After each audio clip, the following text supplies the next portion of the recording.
each of us as a photographer has something inside of us that's kind of telling us what pictures to take.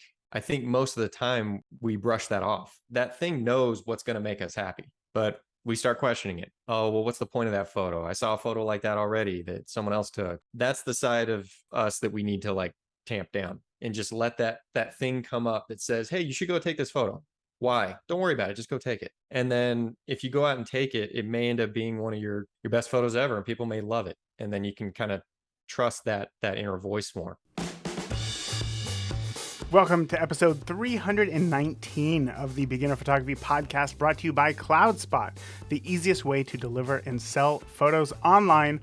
I'm your host, Raymond Hatfield, and today we are chatting with fine art landscape photographer Nick Carver about shooting large format film and creating your own projects. So many of you know a few weeks ago, me and my family, we went out to California. Specifically, we stayed in Laguna Beach. And surprisingly, even after having lived probably just about 40 minutes away for a number of years, I never made it down to Laguna Beach before this trip. So when we got there, I was looking for some inspiration of what others were photographing in Laguna Beach. Sometimes this can give you an idea of what is happening around town or some interesting spots that you may want to check out for yourself, right? So that is when I found a video on YouTube by today's guest, Nick Carver, who photographed a set of 3 palm trees in an area called Heisler Park in Laguna Beach. And having been there a few days previously, it was really cool to see how another photographer saw and captured a location that I had also shot. And it was also cool to see him shooting on a large format film. This stuff is crazy. Take some chances and make a great image still. So after all of that, we get back from our trip, right? I get home and I have an email waiting for me from a listener. I hope I say this right. Eric Fagerstorm, who said, Raymond, you got to check out this fine art photographer, Nick Carver. He is creating some amazing images, and his educational style on YouTube is unlike anybody else. So right away, I was like, looks like the stars have aligned. I got to get Nick on the podcast, and I'm very glad that we did, because we tackle a lot today. So buckle in for today's podcast with Nick Carver. Nick, my first question for you is, when did you know that photography was going to play an important role in your life?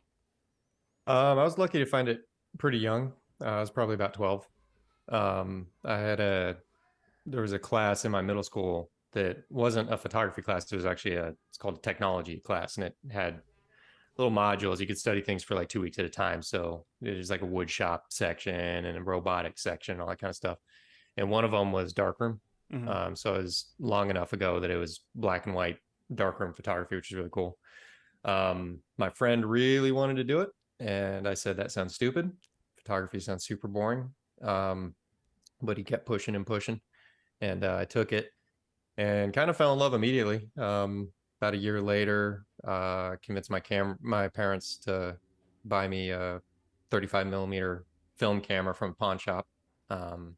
And then wasn't too long after that I decided I wanted to like pursue it for a living. Actually, Really? So like yeah, before make a career 15, out of it. 16 years old, you knew?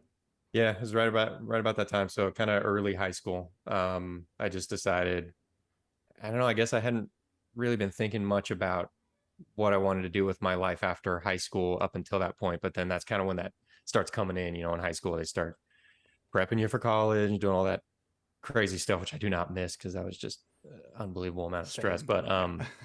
yeah, so I kind of started, gears started turning. Oh, okay. Photographer is a career. I've seen photographers, that I've been watching the past few years. I would love to be doing what they're doing.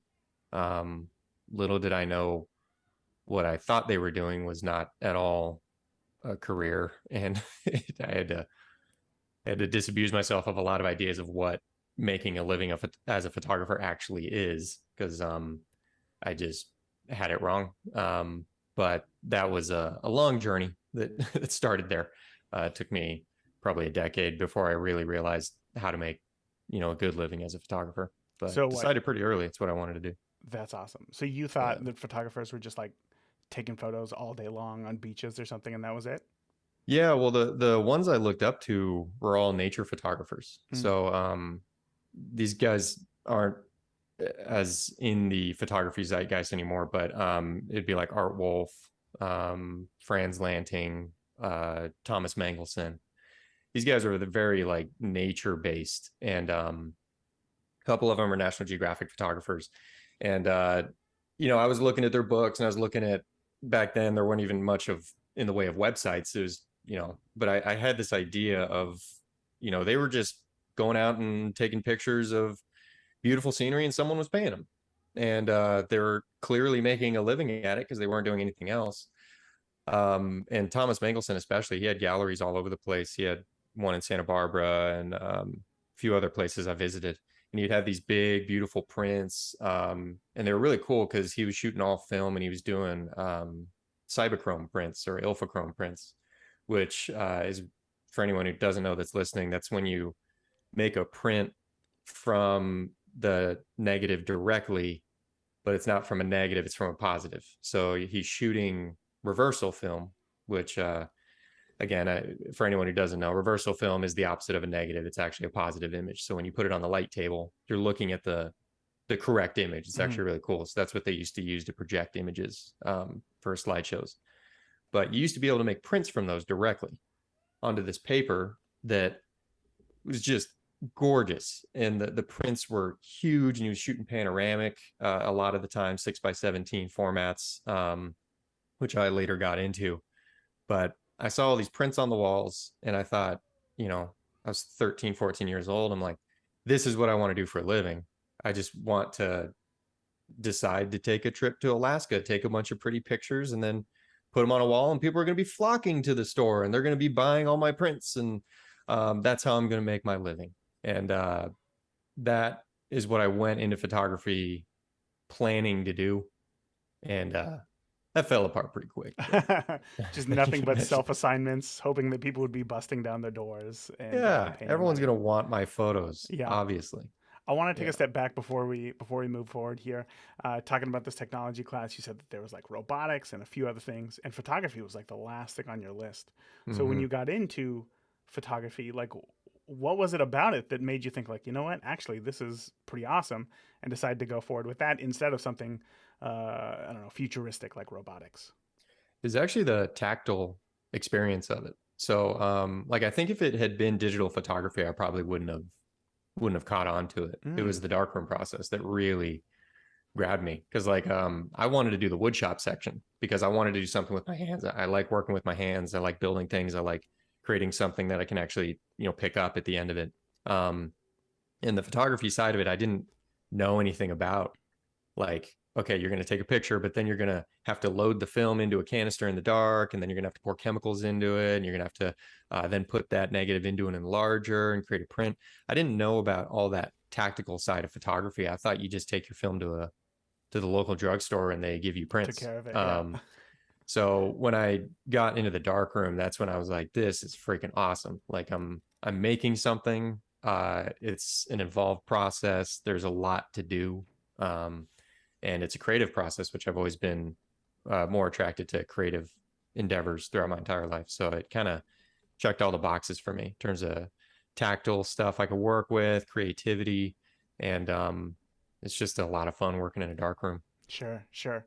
What was like what were some of those earliest struggles? Because there is quite a steep learning curve. If you have no idea anything, you had no idea about photography going into this. You know, you Yeah. thought that you just took it to a 1 hour photo place. So with how many steps there are involved, there's a lot of room for error. So what were some of those earliest struggles that you faced? I think with, kind of like everyone, learning just the basics of exposure and understanding how light behaves is difficult in the beginning. I mean, fortunately for me, I never really got frustrated with that, and I'm pretty prone to frustration. But that never really was so difficult that it frustrated me. I actually very much enjoyed learning that part of it. It was kind of fun to figure out how the aperture affects the image or the shutter affects the image or whatever.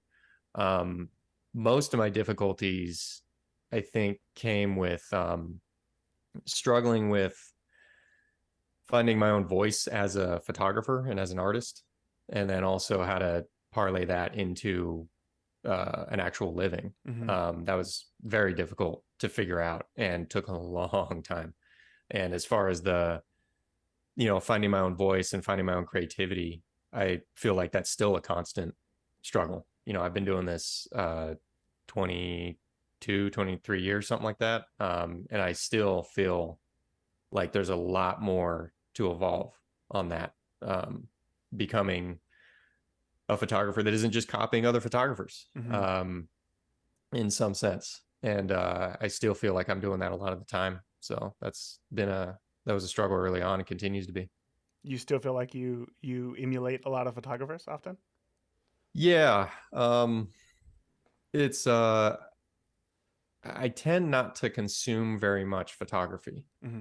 for that reason. There's a photographer I came across a long time ago. I always blank on his name. Pretty sure it's Cole Thompson. Um, but black and white photographer, and he had this idea of photographic celibacy, which is you don't look at anybody's work ever. And his argument was it just keeps your creativity as pure and clean as possible so that you're not being influenced by anyone. And then you have raw internal creativity coming out in your photography. Hmm. And that has, I'm not as militant about it as he preaches, but I generally try not to consume a lot of work because I'm very prone to that feeling of like, oh, I'm just copying that other one I saw.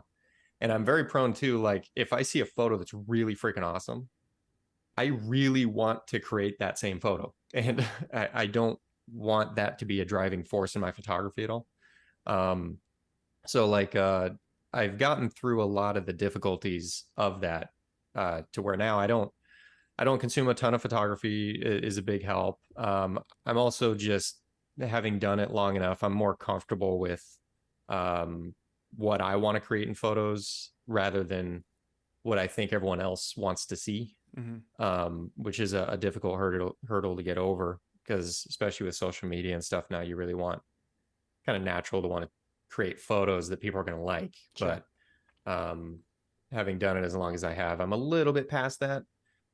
But I still feel like, okay, I'm either repeating myself too much, I'm kind of copying the previous version of me that that one photo got enough likes to where I'm letting it weigh too much on what I'm shooting now, or um, if I find another photographer that I really admire, I can still uh, feel like I'm kind of copying their work.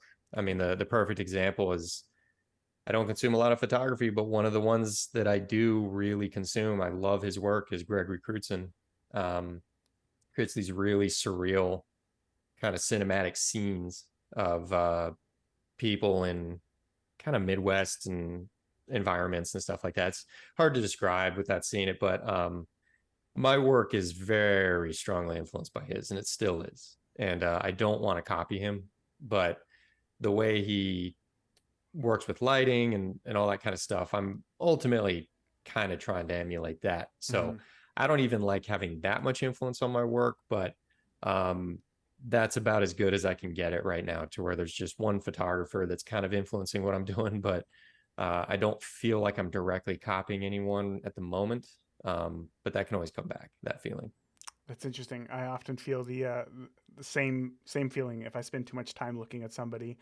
Obviously, I'm looking at them because I'm interested in their work, and then seeing more of it will influence you on how to shoot. With learning, I think it was David Duchemin who said that like the best photo school, like the best way to learn photography would just be one camera, one lens, and then 365 rolls of film, and then you go out and shoot every day. You don't look at anybody's work, and then you just come back and focus on your own photos to develop and obviously become a better photographer, which obviously makes sense. But do you think that that's something like that is practical? Like, do you think that we can live in today's society with how prevalent social media is and not be influenced by other photographers? Yeah, as you say, with social media and stuff, it just being so unavoidable. Um, I think it may not be possible anymore. But that approach of kind of like just go out and take as many pictures as possible and not get involved with the photography community, essentially. I could definitely see value in that. especially now with so much social media, I'm glad I'm not a beginner now. Yeah. I'll put it that way. Which I don't want to make anyone who's a beginner now feel discouraged or anything. There's still so much to do, and there's so much, so many fun ways to go about it. But when I started, I really couldn't be influenced too much because there was no Instagram, there was no, Facebook or YouTube or anything like that. That I learned everything through books, and books, they're not perfect, but they're relatively vetted, because for a photographer at that time to have a book had to kind of prove that they knew what they were doing, had to have some sort of track record of being either a professional or being a recognized photography instructor. And so everything I learned was quite truthful and held up, and it wasn't um, you know the blind leading the blind. Because I think what happens sometimes with social media and stuff is it's beginners teaching other beginners the stuff they learned. Mm-hmm. And um, I taught photography in a one-on-one capacity for I don't know, this decade or something like that. And so uh, I was intimately aware of how beginners learn and how poorly they convey uh, the information they just learned. Because I'd be in a workshop and I would hear students talking to each other, and I would hear a student telling another student, "Oh no, this is how it's done," and they were completely wrong.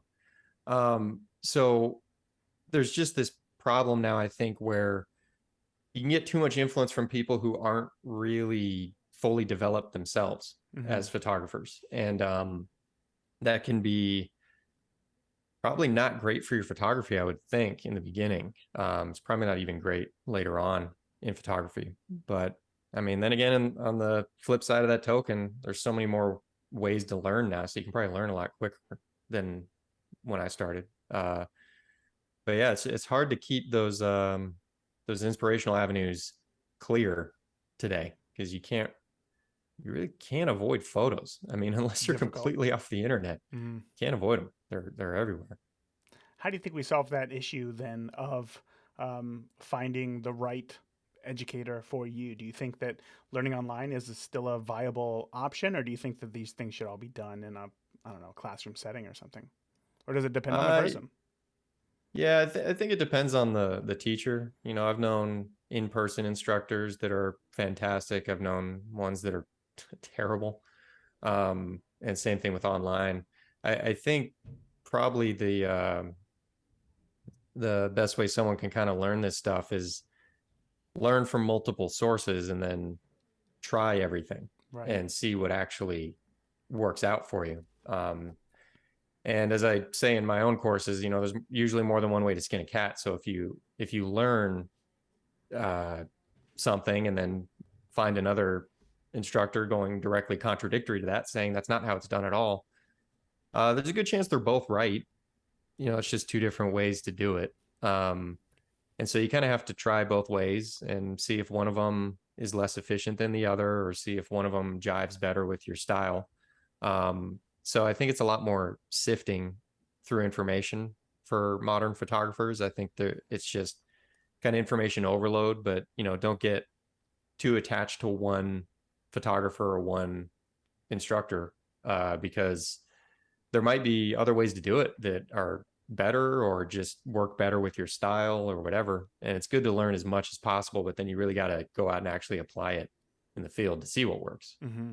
Right. Yeah. The only way to actually learn something or whether or not it's good information is to apply it to yourself and see if it works Yeah. for you. I love it. So Yeah. let's go back to those early days in photography. I want to know because today your gig is you shoot lots of medium, large format film, but in those early days you had that 35 millimeter camera. What sorts of things were you shooting? It's all nature. Mm-hmm. I started out, I actually wanted to be a wildlife photographer. Um, and then I found out pretty quick there were two problems with that. One was the equipment was just way too damn expensive. Yeah. Like, I mean, I started it, when I was 12 and 13. So, a $5,000, 300 millimeter f2.8 lens might as well have been $1 million, because I'm never going to have $5,000 for that. So, That was the biggest hurdle, is the equipment. But I also found out pretty quick too, I don't have the patience for it. I think with wildlife photography, it's a lot of waiting in one spot for the animal to get in the right position. And, some of the guys go so far as to camouflage themselves. And, it's almost like hunting in that sense. And I'm too fidgety. I just had to, I needed to get the photo done and move on to the next photo. So ended up not working well for me. So I kind of just fell into landscape photography because I was already into nature stuff and I was already outside, hoping to photograph wildlife. And then when I got bored with that, I would start shooting landscapes. And then much lower barrier to entry on landscape photography. The equipment's not nearly as overwhelming. So that ended up kind of becoming my main thing. Mm-hmm. So you got into landscapes, and then so I know obviously film natural progression. You go from 35 to medium to then to large format. We're kind of in this world where obviously film is still around, but I think we could both agree that digital is the most prevalent, right, Mm-hmm. in photography. So, what is it about film that keeps you sticking around and going through just the additional steps required to shoot on it? Yeah, I had a weird progression with the formats too, because I started on 35 millimeter because that's basically all there was. Digital was on the scene, but it was too expensive and the resolution was too small, so no one was really doing it. And then as I got deeper into photography, digital came along. So then I ditched 35 millimeter and went all digital in about 2006 or something like that. Uh, and then I came back to film in 2012 because I was pretty depressed in my photography, and the film was the only thing that excited me anymore. But that's another story. So I got back into film, and I was going to get back into 35 millimeter because that's all I knew. Um, but then I kind of quickly realized, okay, well, I haven't tried large format. So I actually jumped from 35 millimeter all the way to 4x5, skipped over medium format, Wow. started shooting that. And then I came back and kind of did medium format after getting back into large format. But the reason I continue to shoot it is I guess the workflow just kind of suits um, what I need from photography. I need a little bit of delayed gratification. I need the stakes to be a little bit higher when I take a photo. I don't know why. I don't know that it's even a healthy thing to feel that way. I just kind of, when I go to take the photo, if I know it's costing me $2 when I take the photo and I only have 4 pictures to get it right, the process is far more enjoyable for me. And then having to wait a little bit to see what those pictures are going to be helps keep me in the moment. Because when I'm shooting, I still shoot a ton of digital because all my client work is all digital. And I'm spending so much time looking at the screen and reviewing the photos and right away seeing if everything came out. It just has a different feel to the process, and my connection to the pictures is so much different. Mm-hmm. It's obviously way more efficient with digital. I'm much more likely to get the shot with digital, but when I'm doing my own personal work, I don't know. I guess I like to live dangerously or something. I don't know what it is. I just kind of need that the higher stakes for it to feel like it's fulfilling me fully. Now, you say that in your personal work you'll shoot film, but I know that you do sell prints of yours, right? Fine art landscape prints that are also on film. So, I guess can you kind of walk me through a little bit about your business and how it works from a photography standpoint? Yeah. Yeah, I call it personal work because I choose to take those pictures on my own accord. Mm. But I guess it's kind of professional work because I'm hoping to make money from it. But I kind of have two facets of my business. So I'm a commercial architectural photographer. So I photograph office buildings primarily, but also industrial buildings and occasionally retail centers. And then I have the other side of my business, which is basically uh, kind of the photos I want to take combined with the YouTube videos I want to make. Um, and those usually go hand in hand in some capacity. But that's all just stuff from my own brain that I want to create. No one's telling me that's what they want. And so that satisfies a real important side of creativity for me that the business side of shooting architectural photography doesn't, because it's an assignment. I know what pictures they need. It's still very much a creative endeavor and it's very enjoyable. And I love my job on that side of it. But that's a different approach to things. So when you go out to shoot, I'm always interested in this, right? So you go out to shoot. The fact that you sell your like prints, say of that photo behind you, right, large landscape photo, uh, you want to obviously eventually sell that. So you get it printed, you get it framed and everything. Now this is a world that I'm not in at all, so I'm very interested in this. May sound like a dumb question. When you go out to shoot, do you have some sort of end goal, like of where a photo might end up? Like that photo behind you, did you know that that was going to end up in a large print like that, or do these things sort of develop after you take the photo and you look at it after it's been developed and edited? Kind of depends on the subject. That one in particular that's behind me, I just took that photo because I really wanted to take it. I didn't have any idea what was going to be done with it. In fact, I didn't even film a YouTube video when I took that picture, which I normally try and get something out of the photo. Like I'll make a video about it so people can see me taking the picture, or I'll take the picture hoping it's going to contribute to this other thing. That one was completely just a photo I really wanted to take when I was out camping. And that might give some insight into why it's hanging on the wall, I guess. I mean, it was kind of, it was pure enjoyment taking that photo. So that might be why I like it so much. But I usually try and have some sort of end purpose in mind with the photo, you know, of it contributing to a book one day. That's kind of what's been driving me a lot lately, is I really would like to put together a book of my pictures and offer it to anyone who's interested. And I don't feel like my portfolio is robust enough at this point to fill a book. So a lot of times when I go out to take a picture, I'm kind of picturing it as one of the pages one day. And then I recently started a project that I hope to also be a book one day. But the being from California, you probably know this, but Taco Bell used to have a building that was the same design everywhere. It had 3 arch windows out front and then an arch up top, and there's a bell way at the top of the building. And they've abandoned those buildings. They don't use them anymore. So a lot of them got torn down and new Taco Bell built on top of it. But a lot of them, they just sold to someone else. And then so there's all these businesses that are in these old Taco Bell buildings.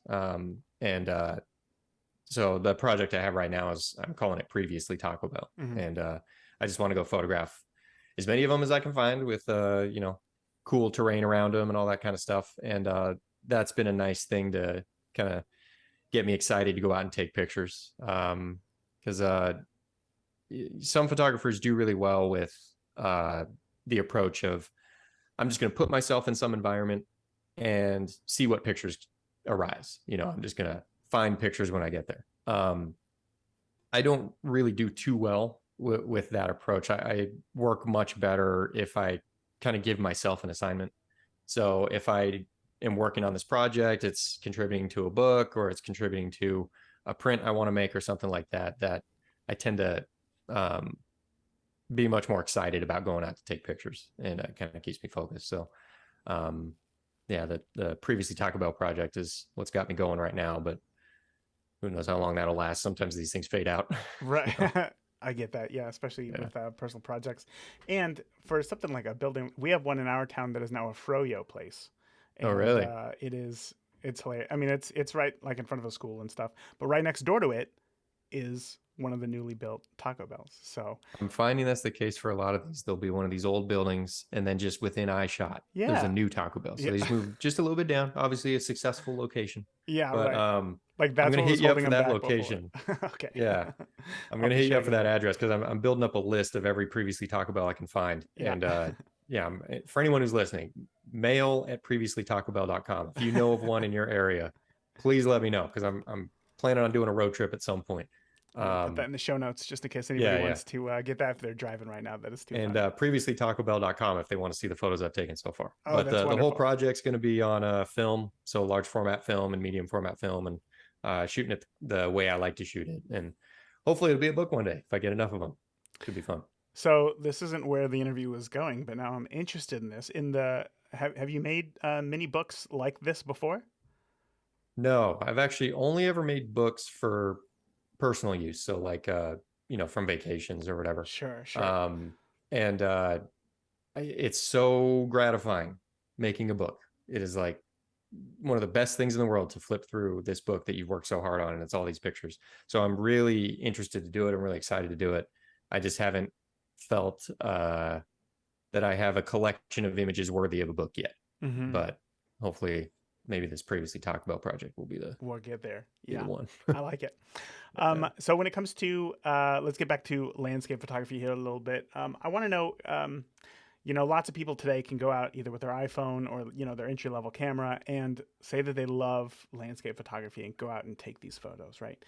Somebody like you who is a fine art landscape photographer, I'm always interested in that term fine art. Like, so can you describe to me what does fine art mean to you?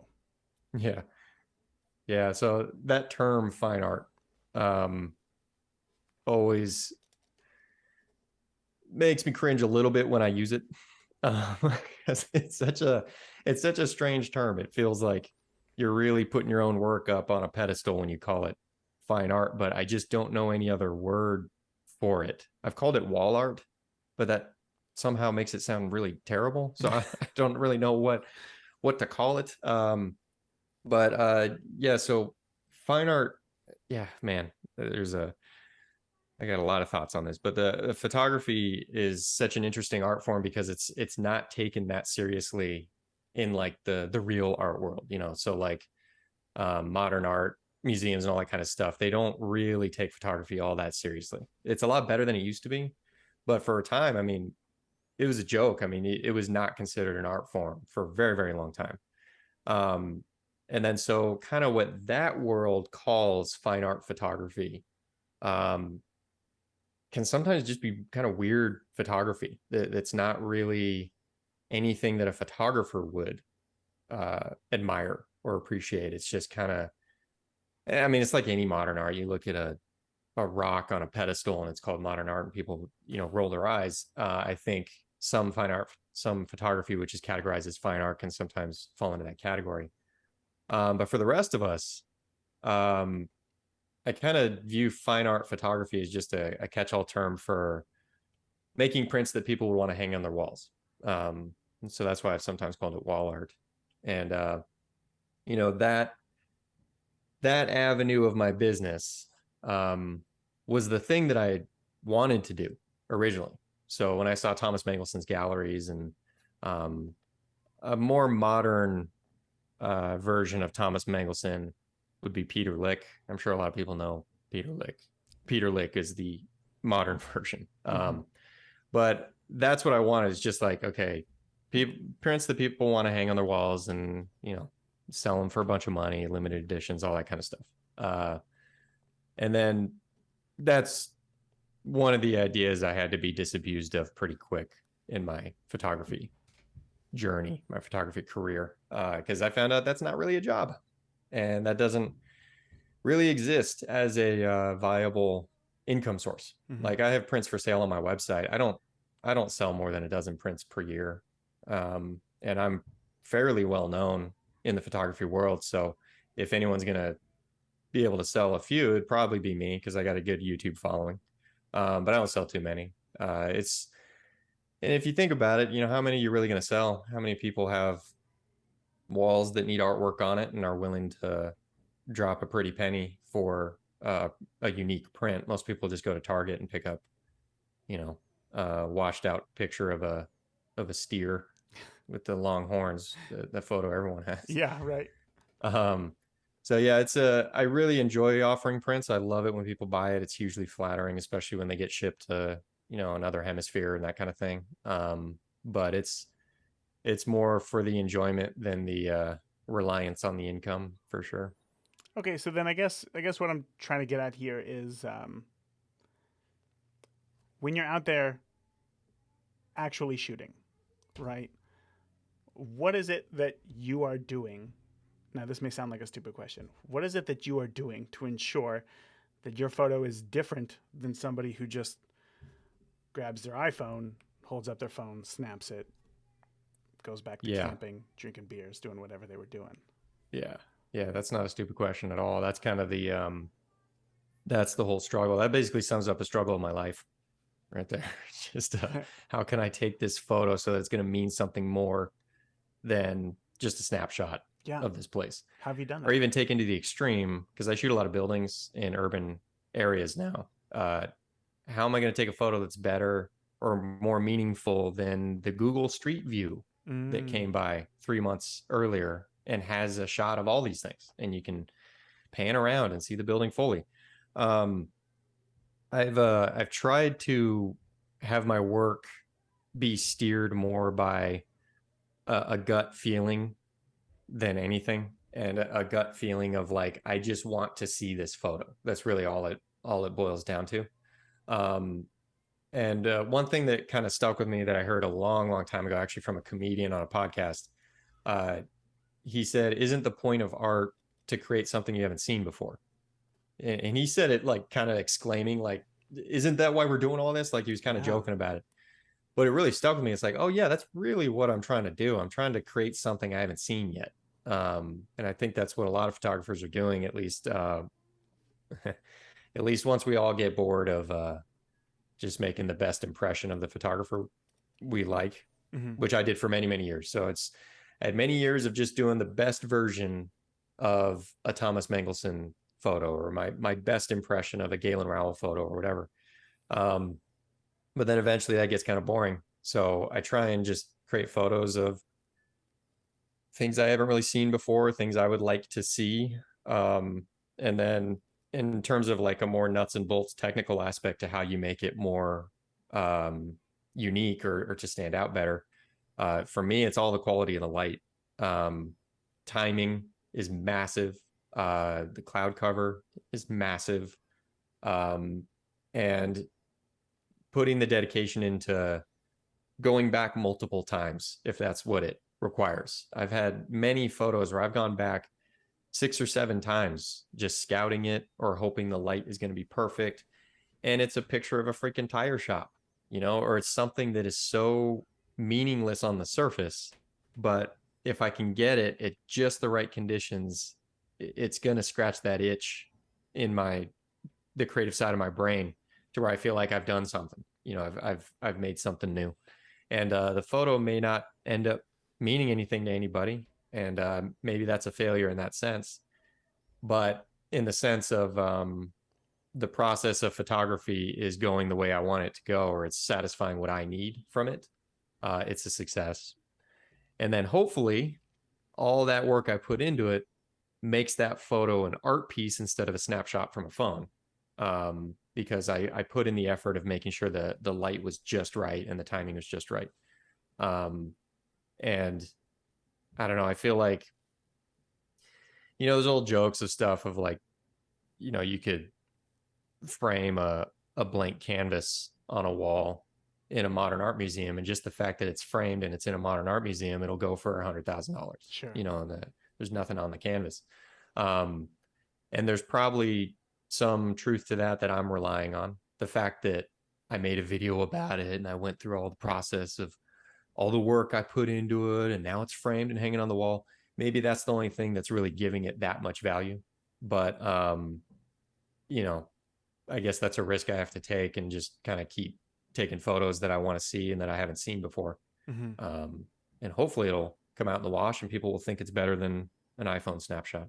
Right, right. But like doing that, like what's the downside? You know what I mean? Like I don't see a Yeah. downside to that. For you wanting to, for you seeing a photo, having an idea for it, envisioning it, going out with your camera, seeing that it's not right, leaving it, coming back, waiting for it, even making a video about it.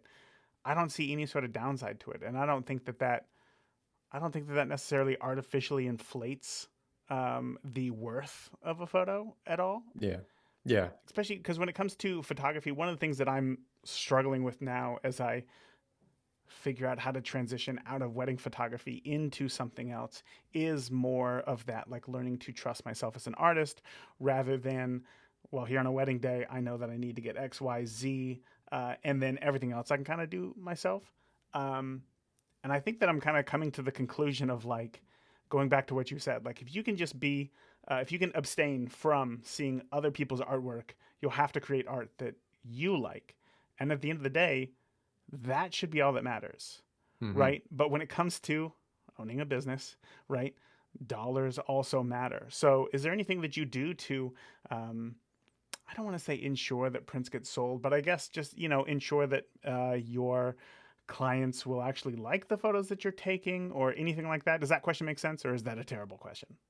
Yeah, I get what you're saying. I really like what you said about what's the downside, because that's one of the things that really kind of drove me into this approach to photography is like I spent so much time taking pictures that I thought would sell prints.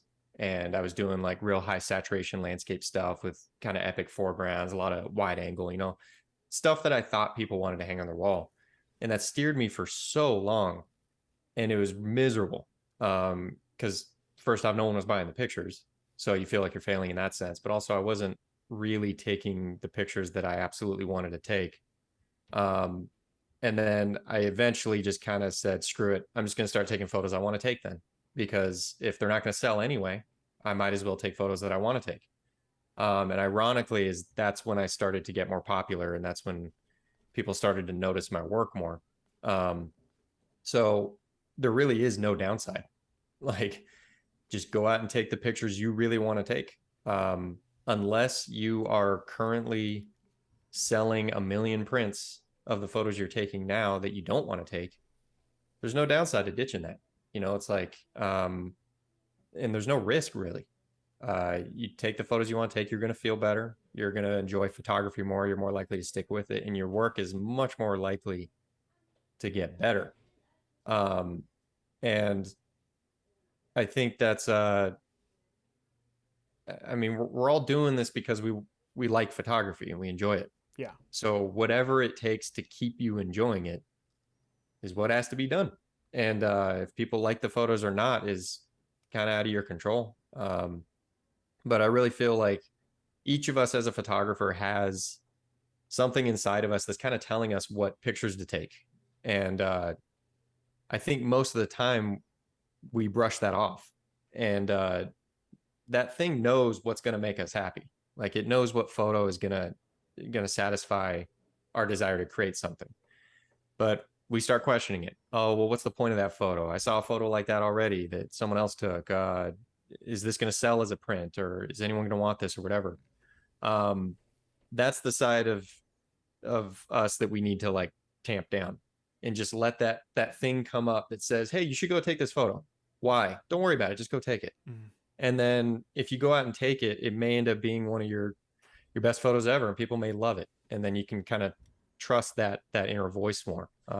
That's what's worked the best for me, because every photo I've taken that people tend to respond the best to um, was always one of those instances where I just really had this knee jerk response of like, I don't want to take that photo. I need to take that photo. Like that thing has to exist. Otherwise, I'm not going to be able to sleep for a little while. And then I'm not thinking about, oh, how's it going to look on Instagram, or does it fit in with my larger body of work or whatever. I just go out and take it. And those tend to be the ones that people really respond to. I don't know if that answered your question at all. I kind of went off on a tangent I don't know there. if it answered my question either. In fact, I forgot what the question was because I was Yeah. so enthralled in what it was that you were saying, because that's so interesting. The idea of like, we have to remind ourselves to take the photos that we want to take because it could make us happy. And it made me wonder, like, where do we go wrong? Like, where do we start doubting that? Is that like, I don't know, psychologically from like when we were kids and we wanted to Mm-hmm. do something and we were told like, no, you can't do that? Or is this something that is now that, because social media is such a big part, we think like, oh, that's actually not that cool, or who am I as a photographer? And in my head, I was trying to think like, how do we completely avoid that? How do we get around that? How do we find that voice? How do we encourage the creativity and the freedom and the courage to be able to go out and trust yourself as an artist. Do you have an answer to that? That was a big I have question. my. It's a big question. I have my answer. I'm sure it'll solve all the world's problems. But, um, yeah, I have a couple of thoughts on that because, like, um, I may have a bit of more of a nihilistic approach to this type stuff because, one thing that keeps coming up for me when I'm starting to doubt pictures I want to take, um, or I'm starting to think too much about, are people going to like it or whatever. Um, I always come back to this thought in my head where I'm like, well, what am I going to do? I'm just going to die one day, never having done this. Like, we got one life here. Like, I'm just gonna, I'm not gonna do it because I'm scared people aren't gonna gush over it, Mm-hmm. or like I'm scared I'll take it and I won't like it. Like, at least I'm going out and taking pictures and using my camera, which is something I love doing. So even if the photos are not good or no one cares about it or whatever, um, I'm very much doing something I enjoy doing. So at the very least, I'm killing time in a way that I'm happy to be doing. Um, but it really is like, what, like, why you just not going to do it? I just kind of have this. Maybe it's my older brother or something like that, but I just kind of feel this voice like, so you're just not going to do it, like, because you think it's not going to get as many likes, or because you think other people aren't going to care about it or whatever. That's such a dumb reason to not do something that you have this kind of deep feeling of wanting to do.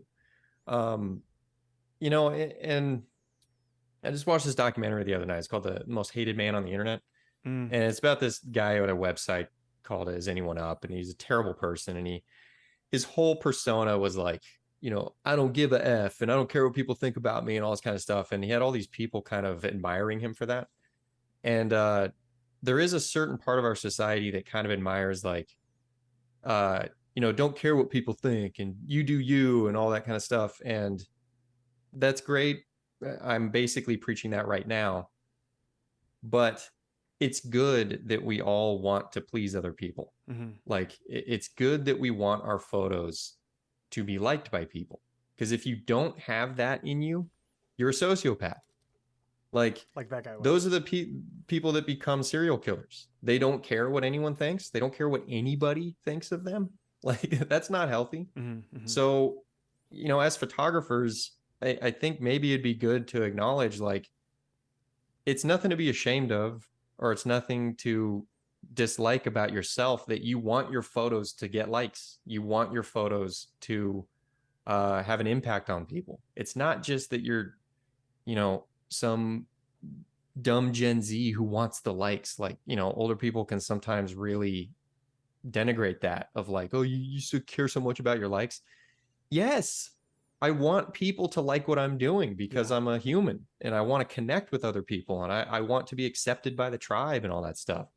So it's okay to want to create photos that other people like.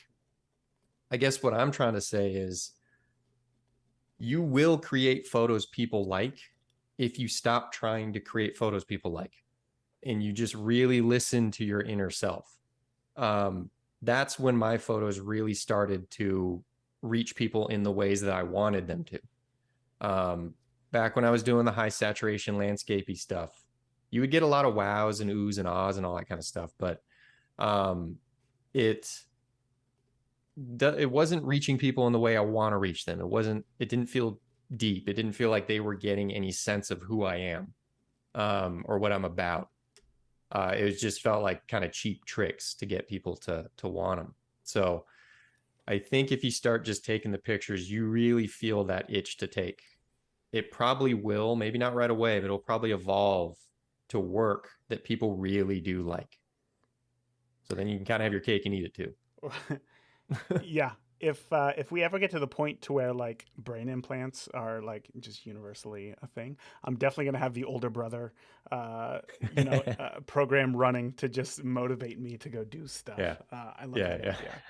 Um, Yeah, and it was funny what you're talking about, like, why not, this idea of like we're gonna die someday, and we really have one chance to make an impact. And I think there's been several times in my own life where I've thought like I should go out and shoot, and then of course there's a million reasons why not to, like Mm-hmm. the kids are at home, I could play with them, do a million things. I should mow the lawn. But I think I think it was Franz Kafka, a quote, who said, "The meaning to life is that it ends." And I think about that often of like, wow, like that to me like really stood out and will immediately just light a fire under my butt and like, all right, I gotta go, take some photos. And like you, I have found those moments as well where it's like sometimes the times where I don't want to go out I've made the photos that I am most thankful for, that I enjoy the most. Um, and I guess I'm just sharing that so in Yeah. the hopes that somebody who's listening feels that same way, like, oh, I got kids, I work a lot, I got a full-time job. When do I have time for photography? And it's like, well, Mm-hmm. when do you not have time for photography? Life does end, and if it's really important to you, go out and do it. And I guess that's my soapbox there. But anyway, um, Nick, I know that we are at the end of our time here, and I really don't know how to end it any better than that last whole sentiment that you made about, like, if you really want to create something, if you really want to make an impact in the world, you do have to put in that work and you have to go get it and do it. And why not, right? If it's going to make you happy, why not? So before I let you go, first, I just want to say thank you so much for coming on and sharing everything that you have. But I know that listeners are going to want to learn more about you. We didn't even talk about your YouTube channel today, which I had a million questions on. Can you share with us where we can find out more about you and, of course, your YouTube channel as well? Yeah. Website is nickcarverphoto.com. YouTube is where most people know me from, so you may want to check me out there. It's just at Nick Carver. And then Instagram, Nick Carver. So I was lucky. I'm old enough that I got my name on everything. So All the I didn't have to spots. do Nick Carver 01 or anything like that. So. What did I tell you? We tackled a ton in this interview today. I think my biggest takeaway from this interview with Nick was just simply how important it is to try new things and just do something, right?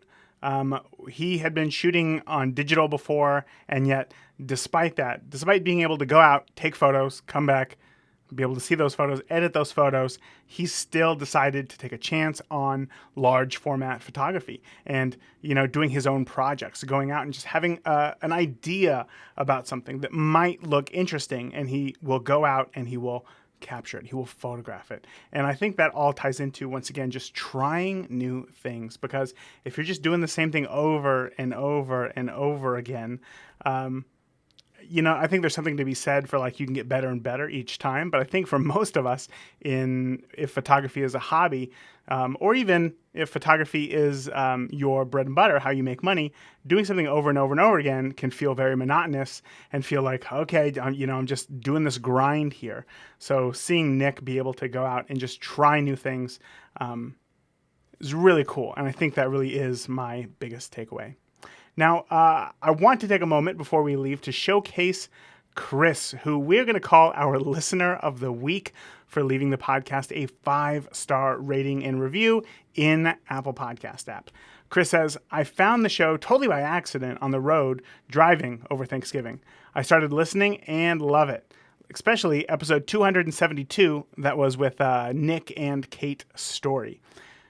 And then Chris continues, turning my hobby into a full-time job that'll be successful when I move abroad. The Beginner Photography Podcast is helping me move through my sporadic growth to something that I can work on weekly. Very easy to connect with. I love it. Wow, Chris, thank you so much. Photography really is